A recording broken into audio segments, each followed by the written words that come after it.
everyone. Welcome to another episode of Taking Up Space, a Michelle A. Mayer podcast. Always excited about coming forward.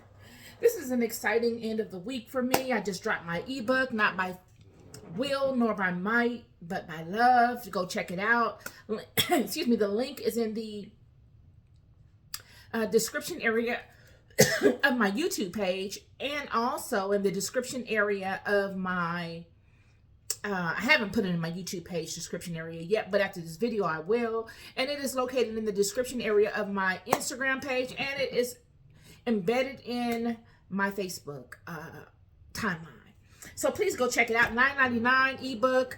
The paperback book will be dropping in a few days from now, and also the audiobook if you want to work out to my content and my dialogue that I expound upon in the book. You can do so, or drive home listening to it. That'll all be defaulted onto Audible within the next week. Okay, super excited. A lot going on. I'm moving forward. I'm just going forward with the direction that God is directing me in. I'm super proud of what I've done thus far. Who would have thought? Just from, starting with my Instagram page and then sticking with that, and all of the turmoil I went through with that. I mean, that was a wrestle all in itself. And then starting my website, michelle-mayer.com. I have so much more I want to do with that, but it hasn't really come together. But I do have a library of content on there that I'm super proud of. And then my YouTube channel, Michelle A. Mayer TV, with all of my videos of Bible studies. I probably have almost 400 videos on there. I'm super proud of what God has done with me. And, I'm just following the lead. I'm just being willing to be used. That's most of the issue with many of us. It's just our willingfulness to be used. And I'm willing. And it takes a lot of courage to be used, y'all, because it's not an easy road. It really isn't. But the birth of this book, I'm super proud of. I know you all will love it. I know you will. And I'm super excited to see what you have to say about it. But today we're going to be speaking to another conversation, because I think this is actually very important. Okay. Today's conversation is extremely important because I see this often. And a lot of times we don't shine a light on the hand that is directing this thing that I see a lot that is happening amongst not just any particular demographic, but across the entire planet, amongst everybody. And this has to do with the spirit of discernment, y'all. This has to do with a lot of those that God sends amongst you to assist you. You reject those people because you are being controlled by demons. I'm here to tell you, I don't care. You can sit here and tell me you are the most devout Christian, you are the most devout Muslim, you are the most devout whatever. That does not mean that you are off limits. In fact, it means that you are being attacked most heavily. Because once you enter into a certain level of knowing, it's like an alarm goes off in the spiritual realm. And spirit begins to pay attention to you. And it's just not any, particular type of spirit. Oh, only the godly spirits began to notice me. No. All spirits, friend. All of them. And you got to put on the complete armor of God to be able to withstand it. Because I'm here to tell you, they will come at you with everything they got. Everything you think is protected and safe will be attacked. Many people think, oh, wow, I had this wonderful dream last night. And this dream was this, that, and the other. And it seemed so real. And I wonder what God was speaking to me. Are you sure that dream came from God, friend? I did many videos on this probably about 3 years ago. I was heavy on this one. That whole dream thing, because I'm a dreamer. I dream a lot. I've always dreamed since I was a little girl. God has blessed me with the ability to dream and to remember my dreams and to be able to discern them and to see them manifest themselves in my life. And because I pay attention to myself, Before I knew that God was within me, I paid attention to myself. And even when I became knowing of the God that is within me and studied it and how it moved and interacted with me, how God moves and interacts with me, I can see subtleties in the movement of other entities when they begin to try to inflict their will upon me and my life by way of dreams or what have you. Just because you come on here and you live, not even come on here, but just because you live a particular lifestyle does not mean that you are off limits. We got to get this out in the open. I'm here to tell you, those that are most devout in their walk have the most attacks by the enemy, friend. And what I see amongst many of these people is the same rhetoric. It's when they come before the children to offer their gifts. The first thing that happens to those people is they're discredited. Their character is assassinated. They are discredited. The demons, it is the demons. When I say the demons, it's not Satan. Satan is the head of these entities. Satan is a delegator. The Brother Seven did a good video on this a couple of weeks ago about breaking down this whole system and what makes you a god in this realm. What really sets a god apart from a mere mortal. And really it has to do with delegation. I don't really want to get all into that. Go check out his video.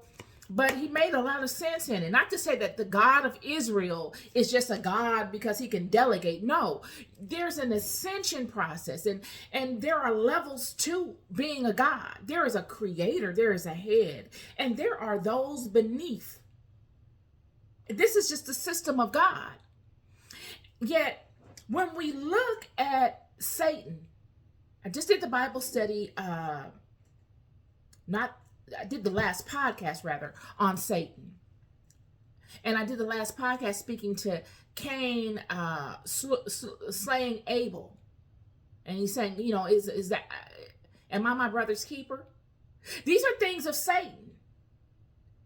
He poses you with the question. And he says, I just did enough to stay within the law. Am I my brother's keeper? Am I supposed to know where he is? I don't know where he is, even though I'm the reason why he's missing. I'm not going to own this. I'm going to deflect from this. And I'm going to act like I don't know what's going on. It's the same thing. Many of these people that come before you, y'all, I'm telling you, many people come before you that are sent by God to assist you in one aspect or another. And many people will allow the demons. It is nobody but the footmen of Satan, because Satan delegates down. Satan's not going to just come and do all of this work. Satan would be exhausted. Satan has a whole legion of demons. The Apocrypha said that they call themselves legion. These are regional based demons. Bible spoke to it. Principles and principalities that do his work for him. They work through people. We've spoken to this. I have all of this outlined in my book. And this is what I'm talking about. The things that I break down on this Bible study or in these podcasts, I broke down in my book in a condensed version. I haven't talked about everything, but a lot of things make sense in that book that you probably have pondered and you had a question mark against. These demons do the will of their father, Satan. And what is that? To cast a light of confusion amongst the children. Period. And if you don't have on the total armor of God that we all like to talk about so much, you got to put the total armor of God on, or else you're not going to be able to do this. Meanwhile, you're being misled by demons. Where's your armor? Where's that armor that you're talking about? Because that in itself being misdirected, not having the power of discernment to be able to stand against the wiles of the enemy, as Bible says, is overcome by having on the armor of God, because you will be able to see it when it moves. This thing is subtle. Like I said, it works through people. It has no other way of moving outside of through people. Surely it can move through an animal, but we don't interact with animals at that level. If you want to really make a profound change in this particular life amongst men and women, you got to move amongst men and women. You must find a vessel that's weak in a space in some sort of way, whether they're afraid, they're afraid that they're going to lose something that they really want. They feel lacking. They feel incompetent. They feel unworthy. They want to fit in. It's something that this entity will tag on to allow itself in you.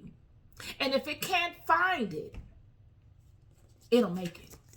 It'll cast you in a projection. It'll cast you into a scenario where you're like Sophia and you fall.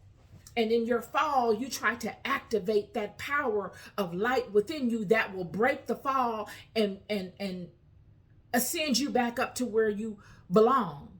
But because you've fallen into something you don't know anything of, you're ignorant of, your power it's not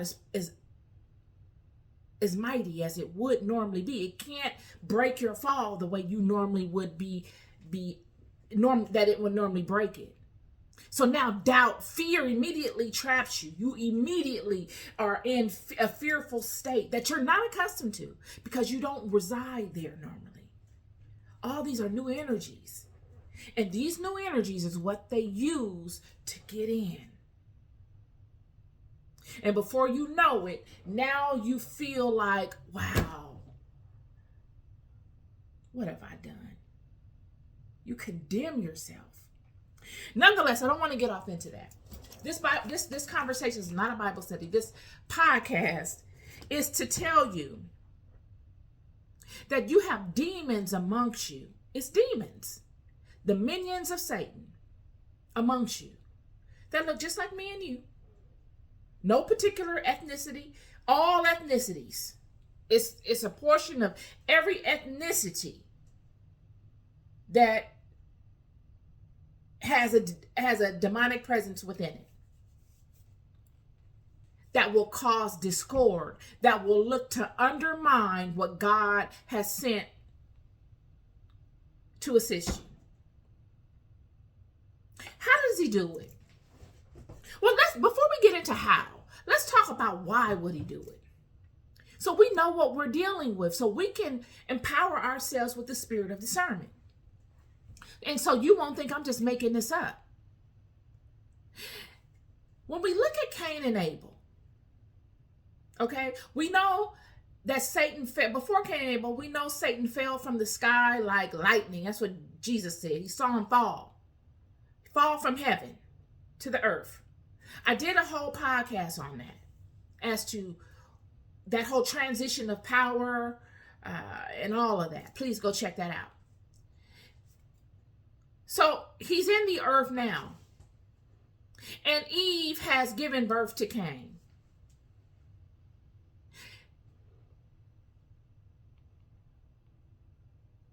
Cain ends up slaying his brother Abel out of jealousy. He felt unworthy. He felt second to Abel. Abel being whole and complete, Cain needing assistance to stand and to be whole and complete. He wasn't born whole and complete as Abel was. So he had a level of inadequacy, a way for these demons in. These demons couldn't penetrate Abel because Abel is whole and complete. He's firing off on all cylinders. He has a knowing, he's loved, he comes from a safe environment, he knows God is with him, he's capable, he is a shepherd, he is leading his flock. Yet Cain is resentful. Any little thing is a problem. for Cain when it has to do with Abel. Any little thing, any insignificant thing, they're both out there in the field. Cain is working his land and planting and growing crops, and Abel's sheep are in the land. As they're doing what they were ordained to do. And Abel's sheep go over into Cain's area of vegetation and does what they're supposed to do. A simple issue turned into a big deal over nothing. All because Cain felt inadequate. He led with a disability. And because of his disability, he condemned himself. He stood in inner condemnation. He didn't feel whole. And Abel comes and they have this back and forth. And Cain says, I'll do this to you. He threatens him. And Abel says, if you do this to me, God is going to do that to you. And because Abel told Cain the truth of God, follow me here, it enraged Cain so much that he picked up the plowing hook that his father, the fallen one, taught those that came before him to create. And he used something that was to be used to make life easier, to take away another's life. And that's not even the gist of it. He immediately regretted it. The Bible, or the Apocrypha says that. He immediately regretted it.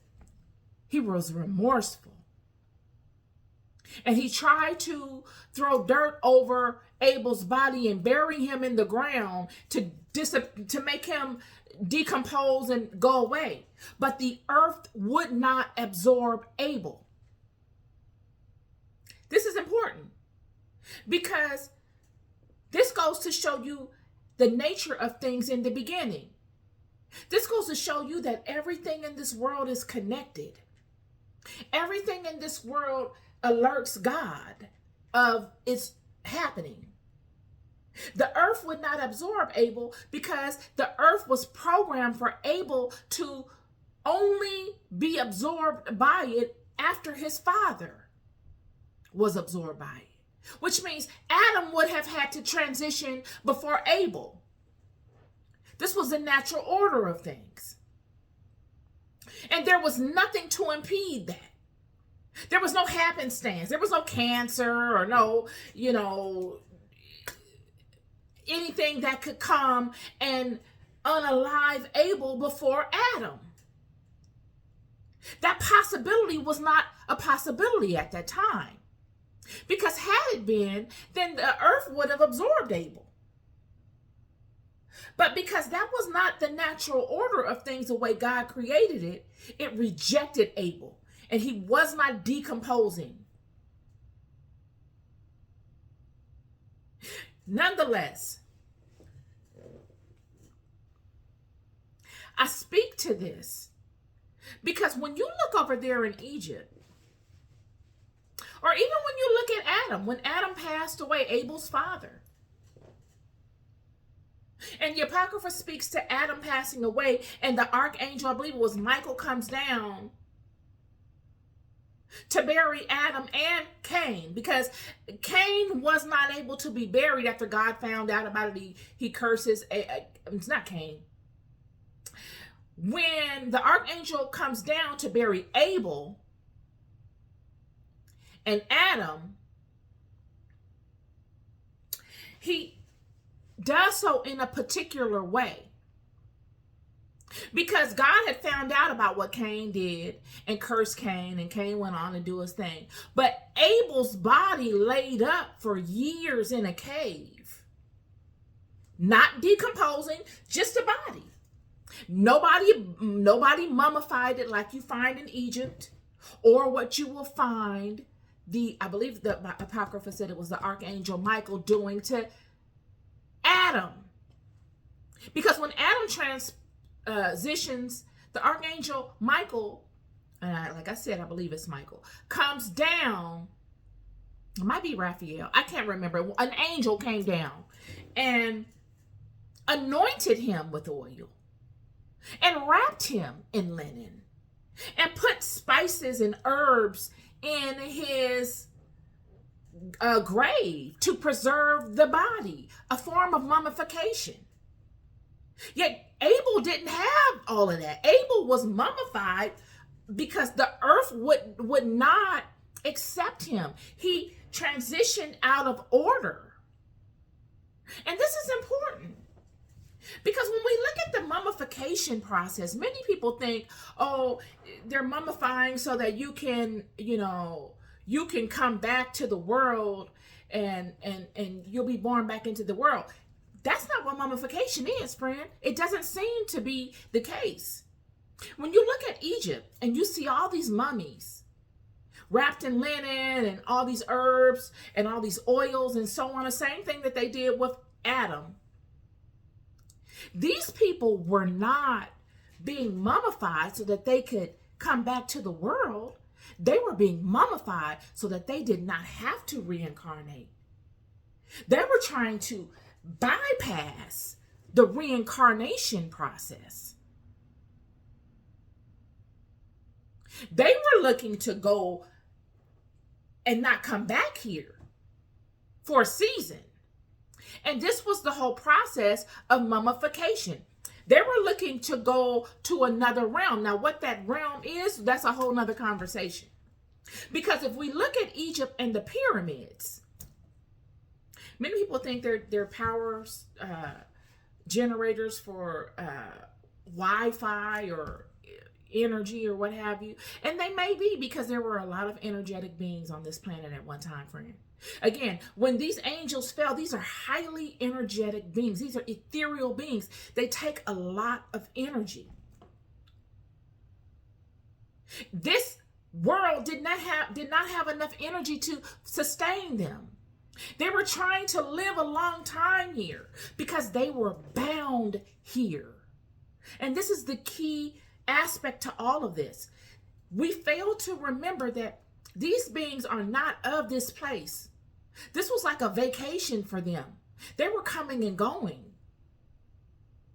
Yet God closed the portals and said, since you want to do all of this, you're going to have to stand on that. You're going to have to live in this. You will go no further than this. It was not like that in the beginning. It wasn't. When we look in the Apocrypha or we look in the Bible at times, and I'm not going to reference scripture, I can Google it. And I want to get on that because a lot of times when we reference scripture, it was a time when we didn't have the internet, when you really had to know where things were in the Bible. Now we're not in that time. So I don't really feel like we got to be referencing every chapter of the Bible or the Apocrypha. You can Google a lot of this stuff and find where it is. All you need is a theory or a word, and you can Google it and find out exactly where that will be in multiple places. But there was a time where the heavens were open. It wasn't a dome situation like we got going on now here, friend. This dome, in my opinion, it may be wrong. Just like some people say the earth is round, the earth is flat. Tomato, I don't know. We're on it regardless. Or at least I think this is the earth. I don't even know what we're on, honestly. What are we on? Has anybody ever, do you know what we're on exactly? I couldn't even tell you. But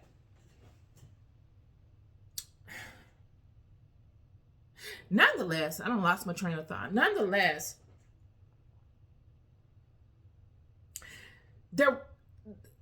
we're like in a dome where you ever seen a cake holder where you got that dome over it? That's kind of like where we're at now. We are quarantined. We're sanctioned off. It goes back to that story about them fallen ones. See, all this kind of stuff makes it make sense. Oh, we're quarantined now, whereas before we weren't. And God said, since you wanted to do all of these things to betray me and to fall out of your ordained sequence, you are going to stay there. And I make sure you go no further. And they have tried. These are masters at their craft that were bound here. These are ethereal beings that would live a tremendous amount of time. Yet from their decision, they shortened their lifespan significantly, only because there was not enough energy within this realm for them to live the type of lifetimes that they normally would live in the heavens. I said they were coming and going. But when God closed the dome, it was no more of that. So they had to manufacture the power. And when you look at Egypt, because I've studied into this, the pyramids, and I've heard all kind of different theories on them.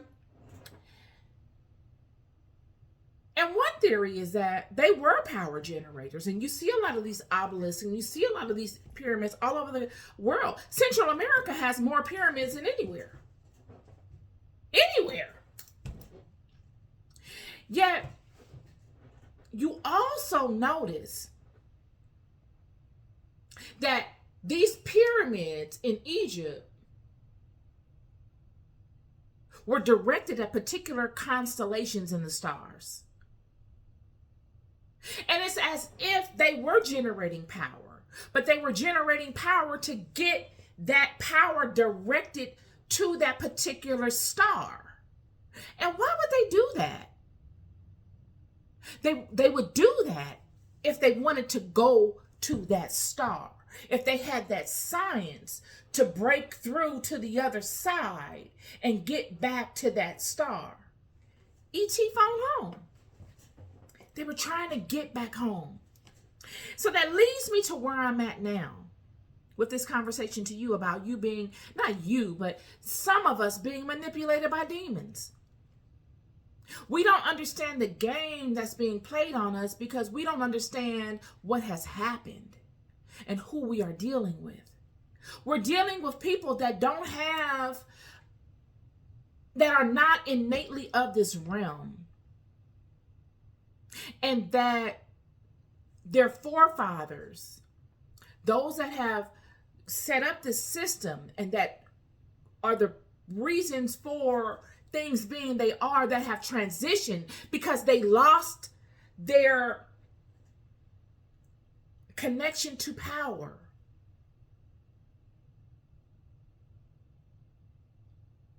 And there are those that of them that still move in the unseen and that use that, and that at times can invoke themselves in a physical body. And in doing so, they move amongst men as men. And they create dissension. They deceive. And in doing so, when God sends one amongst the children to assist them in whatever capacity, they immediately discredit those people. They create a smear campaign against those people. These are what the demons do, y'all. They create a smear campaign, they discredit them, and they create conversation of the negatives that these people find themselves befalling, all at the hand of these demonic entities creating stumbling blocks in their lives. We see this in situations like, oh, well, yeah, they I think one person will say, I think they're great and they have a great philosophy on this, or I think they've done well in this aspect. I align with what they're saying. That was truthful. I've gotten a lot from that. But their temperament is not the way that I would like. I've learned a lot from them. I feel like they have a lot to offer. But why are they driving that type of car? Yeah, I like him, and he seems He seems like he knows what he's talking about. But why is he living over there? Just any little thing. You know what I'm talking about. It could be in. Why is he dressed like that? Why is he hanging out with those type of people? Things that have nothing to do with character. Things that have nothing to do with really the purpose God put that person in front of you for. The enemy, the demons, will find a way to use insignificant things against that person and then sell it to the people that God ordained that person to go in front of, so that they can discredit him or her and not accept them. And here's the kicker. The one that God has sent before them really is not going to go the extra mile to be accepted. You can see this throughout history. You can look at Jesus and see this. Jesus wasn't trying to be accepted. Not because he didn't feel like he wanted to, not because he felt like he was better than somebody else, but because he knew what he had was of value and he knew what he was dealing with. He didn't take his eye off of what he was dealing with. He never got confused with that, even though all the people around him were confused. And if he were to explain to them that they were confused, they would be like the elders, the chief priests, the Sadducees, all of them, and use scripture, God, against him in his explanation of what truly is happening. Because God knows I'm trying to say this the way it's in my mind. A lot of times you don't know the fullness of a situation unless you are there in it.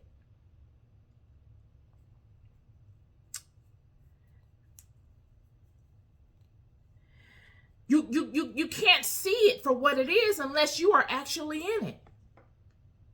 I use the analogy of Eve, or even Sophia, Eva, the mother. When she fell, she made bad decisions. She knew exactly who caused her to fall.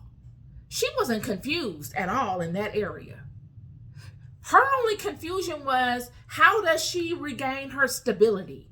Her confusion was within herself. Her confusion wasn't with who and what. Her confusion was within herself. How do I build myself back up from this place? Because she had found herself in a foreign situation that she was not accustomed to being in. So she had to learn a whole new set of powers, which she wasn't concerned about not being able to learn. She wasn't worried about that. She was worried about the children after her learning it, because she knew she had the power to learn it, because she remembered. She knew who she was, and she knew those that had done what they did to her. So she had a knowing, yet she couldn't transition this knowing to her children. She could only give them a portion of it. There would be a huge, significant portion of her knowing that the children wouldn't have and that they would need. Because the knowing that she had, she earned. She couldn't gift it. And this is what made her so woeful. This is what made her lament, is that the time it would take for them to figure it out.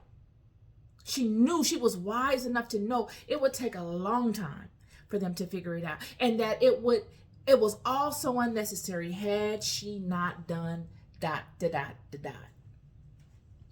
It's the same way. It's the same way with one that comes before you with their own experiences.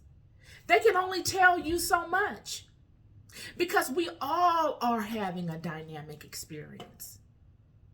We are all learning as we go. And it's not as if we share the experiences a lot. We don't. I could be a part of a group with you. I could be in a family with you. I could be in a marriage with you. Yet I don't share all my experiences with you. I could be married to you and and we have a child together. We create a child together. But you won't experience what I experience.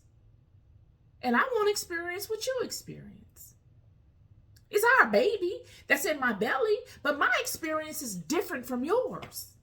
You can't even imagine what I experience. And the totality of and the way I experience it. It's the same way. So this is what happens when one comes amongst you, y'all. And we begin to discredit one another based upon the emanations and the actions of these demons. I'm here to tell you it is the demons. We will discredit one another and say, oh yeah,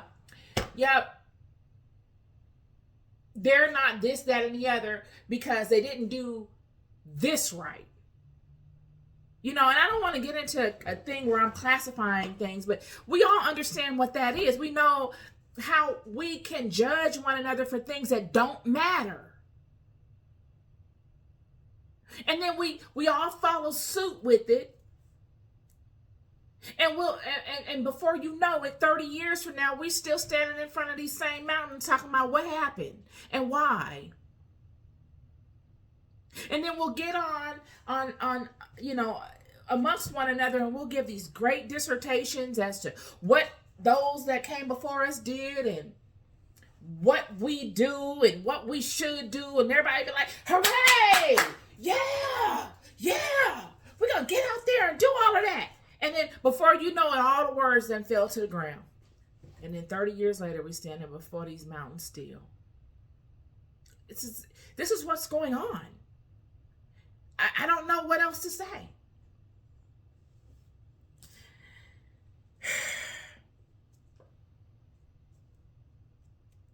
So,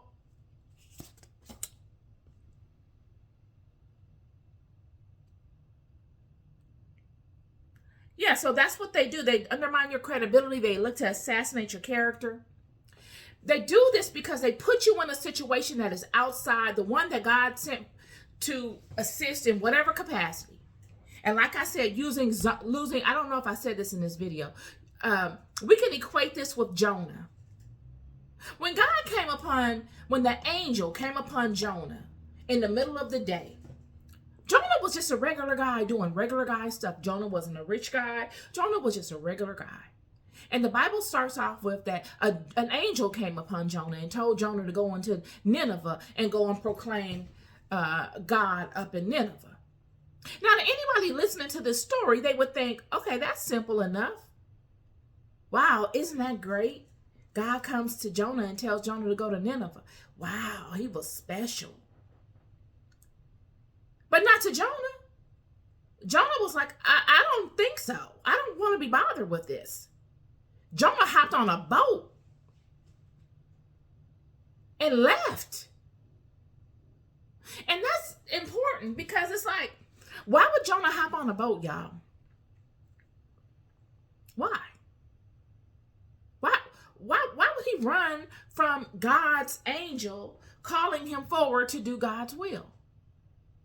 Maybe Jonah knew something we didn't know. See, this is the thing with the Bible. It doesn't tell you everything. It just gives you the high notes. Jonah may have felt like there were a number of people out there imposing themselves on the children as if he was God, because this is what the enemy does. He's known he's an imposter. And Jonah said, I don't know if this is an angel of God or what. Many of you have seen angels in your life walking around looking just like you. I got money on it. Many of you have seen an angel at least once in your life, probably more than you can count. But I'm willing to bet at least once you have seen an angel walking amongst you.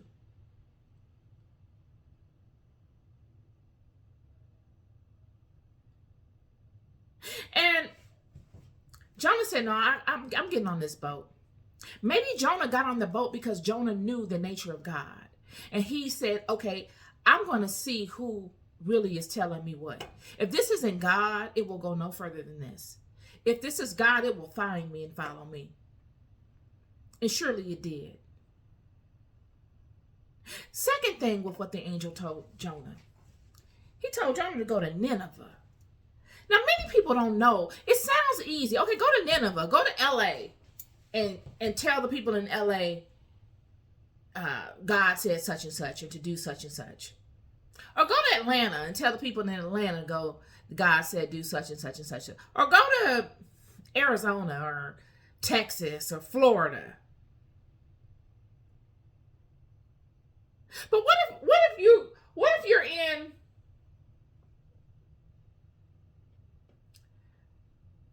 a small village in Africa, and Nineveh is America, and you're Jonah, and an angel comes to you and says, go over there to America and proclaim to the president of the United States that such and such, God says such and such and such and such. Now that's a whole nother thing, isn't it? That's Jonah. When the angel of the Lord came upon Jonah, this is what people don't get. When the angel of the Lord came upon Jonah and told him to do this thing, it was just like saying for someone in a small village in Africa, it doesn't have a passport, doesn't have any kind of documents, no money, to go to America and proclaim God's word. Tell the president of America and all these powerful people that they are sending, they are sending, and God is going to shut it down. Jonah ran. Jonah said, I'm out of here. Y'all are doing a lot, and I'm not your boy. Figure it out.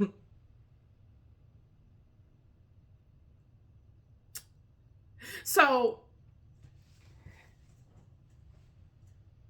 nonetheless, God uses regular people to do profound things. That was the point of this. God uses regular people to do profound things. And these regular people are not usually excited about doing it, friend. It's not like they feel special. Like, oh, great. I get to do all of this. They usually feel like I can pass on this. And then to get criticized by the people that God has sent these regular people to come before.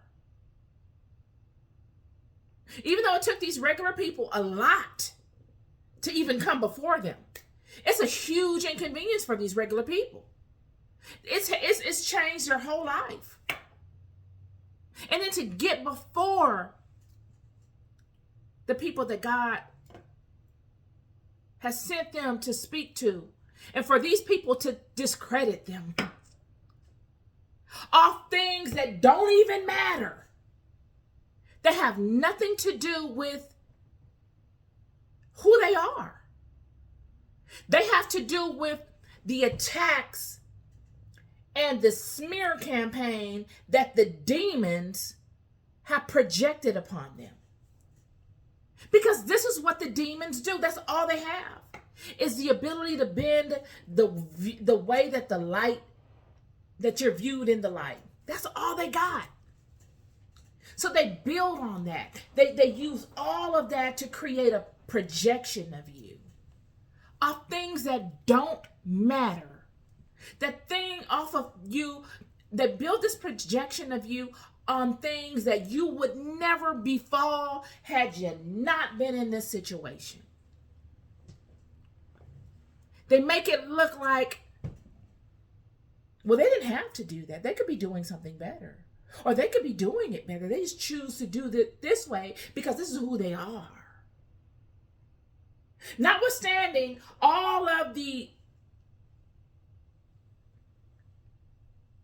gumbo of spiritual war that these demons cast on the person, you don't think Jonah went through spiritual attacks dealing with his calling? Elijah, I can't even begin to tell you. Elijah, the mighty man of God, went on a mountain and put his head between his knees. I got to look. Can I do it? I can't even do it. Ah, my leg. He put his head. He said he put his head between his knees. This is the mighty man of God that just defeated all 450 prophets of Baal by himself.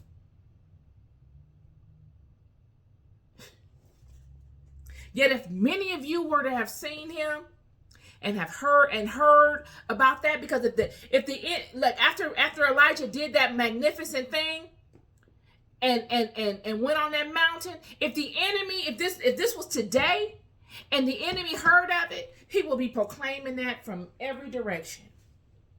And not saying anything about the monumental thing he did and honoring God. He would have proclaimed, you would have heard more about Elijah with his head between his knees than anything. And him running to a cave. Oh, he ran to the cave. He ran to a cave and he put his head between his knees, all behind one woman, and all these campaigns going on. And people will buy into it. The people that Elijah came to save the day for would betray all that he did and undermine it right along with the demons and buy into the nonsense. Yet Elijah had to go through that. Because that was part of Elijah's path. Just like Jonah had to go through that. Because that's part of Jonah's path. Just like Eve had to go through that. Because it was part of Eve's path. But because they care so much about really the overall, it wasn't just about them. Okay, I just got to get mine and I don't really care what they say. That's the mentality you have sometimes to put on just to get you through it, because it can be so negative. But in their heart, they do care. They do. Had to have.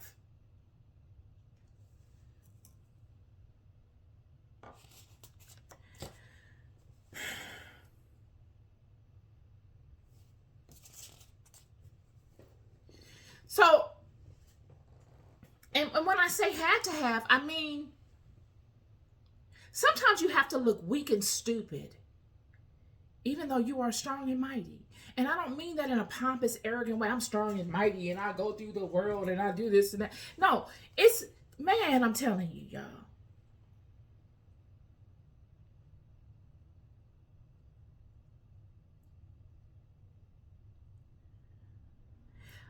When you look at David,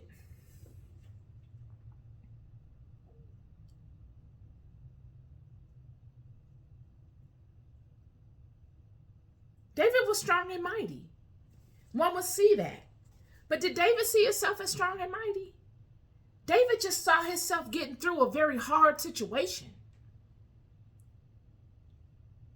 Somebody might look at me. I talked to my dad today, and my dad said, I respect you because you're strong and all this kind of stuff. And then I thought to myself, I mean, I don't feel strong like that. Man, I don't feel strong like that, y'all. Sometimes I do. But most times I just feel like I got to get it done. I don't have a choice. There's no alternative. Because I surely don't feel like, wow, I'm just strong and I don't feel that way.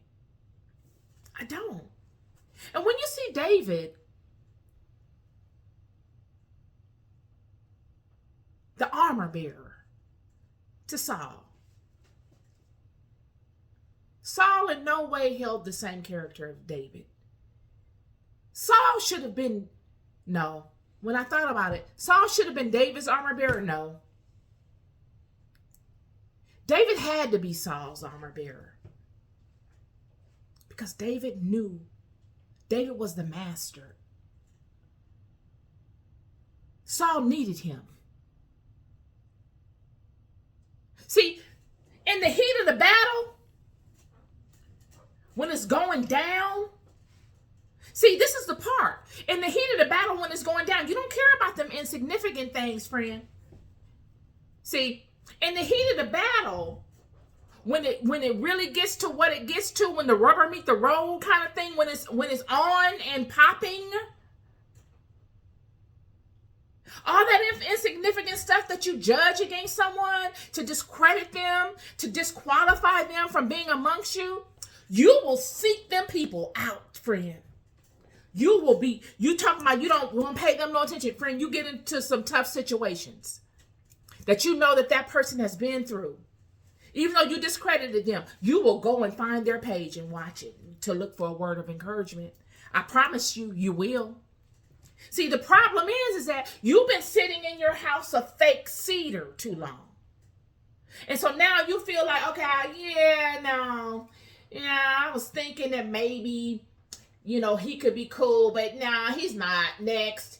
He was cool, but, I didn't really I don't like the way he talks. So next. She's okay, but she's too daring. She's too daring for me. Next. Oh, but you get into a situation, friend, where you are facing some things that are for real.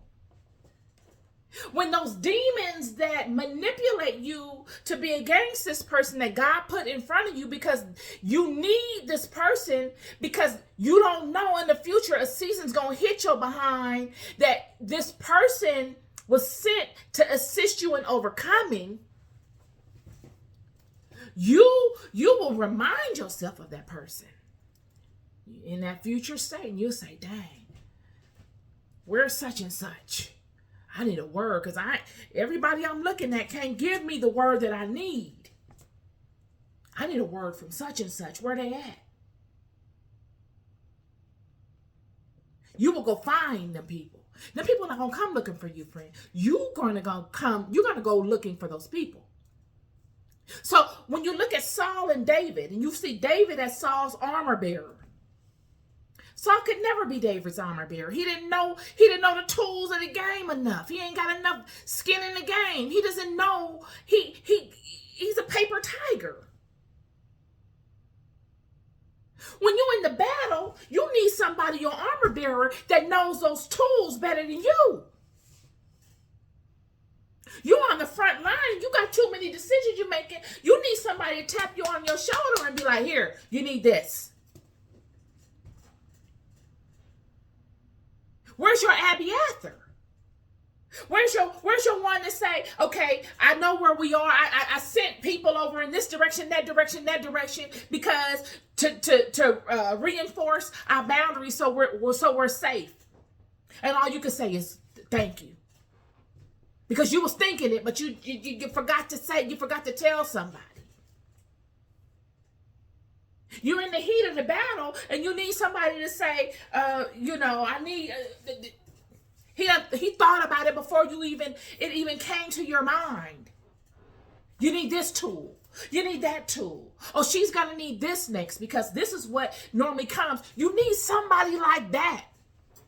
But y'all want people to. It's not y'all. Some of us are too Hollywood with it. You've been standing in your house of fake cedar too long, friend. I'm telling you, you're vulnerable. I'm just keeping it a buck with you. You're vulnerable. You've been standing in your house of cedar too long, and you're afraid. And it's like fear. It's giving fear, and it's giving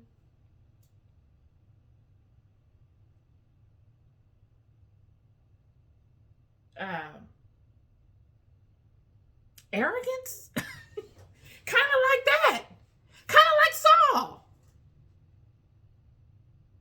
David was Saul's best armor bearer.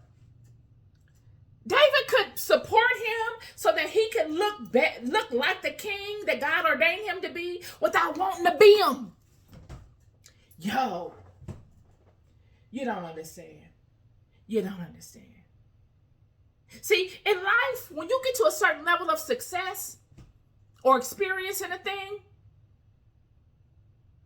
your biggest problem in bringing people into your environment It's not finding talent. It's finding people to master the role you hire them for. Because what you will find is you will get people that will come and beg you for a job. And then get in there and start counting your money. And they low-key start trying to tell you how you're supposed to do you. They ain't invested a dime into it. They have no longevity in it. They've been here a month and they just been watching me and fantasizing of them being me. And how I could do it better. And how they would do better if they were in my position. Now we got a low-key competition going on here. See, you didn't get that with David. With David stayed in his lane. I'm telling you, this is why I love David. David stayed in his lane.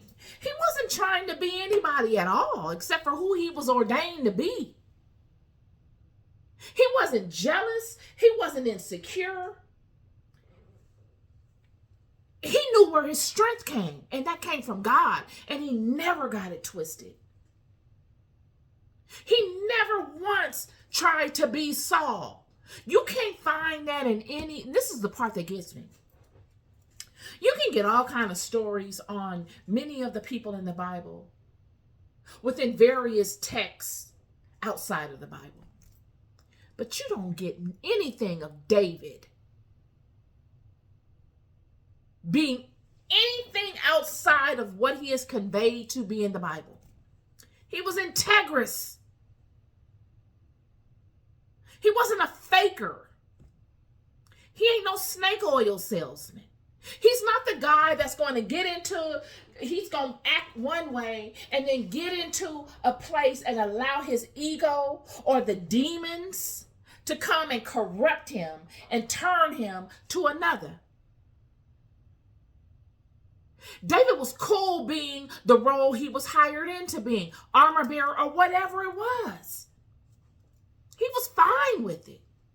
He had no aspirations to be king of Israel, even though everybody loved him and saw it in him. It was never on his radar. He said, I'm here to support Saul. Sure, I might have my personal opinions of Saul like everybody else, but that's not my job to sit up here and badmouth him. This is God's anointed. David was a man. I can remember times when I was young, you didn't see men sitting up gossiping about men. I don't know nobody in my family that did stuff like that. I can't remember sitting at the table amongst my dad and my uncles and them, or even my cousins, and they sitting up gossiping about people. Okay. I don't know how I got on that. But, you know, but see, these are the things that the demons do. The demons, y'all, I'm telling you, these demons are prevalent. We got to be able to see them for who they are, because they come to change the projection of the way we view people that God has sent to assist us. That's exactly what they do, friend. It is the demons. And they work through people that have insecurities, fears, doubts, any of those kind of energies. They work with them. This is my podcast. Today's an hour. We are loved more than we'll ever know. I got to say that because it's the truth. It's the truth. I come forward because, it was God ordained for me to do it. And I know that sounds ridiculous, but it's the truth. It's the truth. And that's that. You're loved more than you'll ever know. I never stop telling you. Be good to yourselves. Be good to each other. Peace and love. And happy Friday. Peace and love.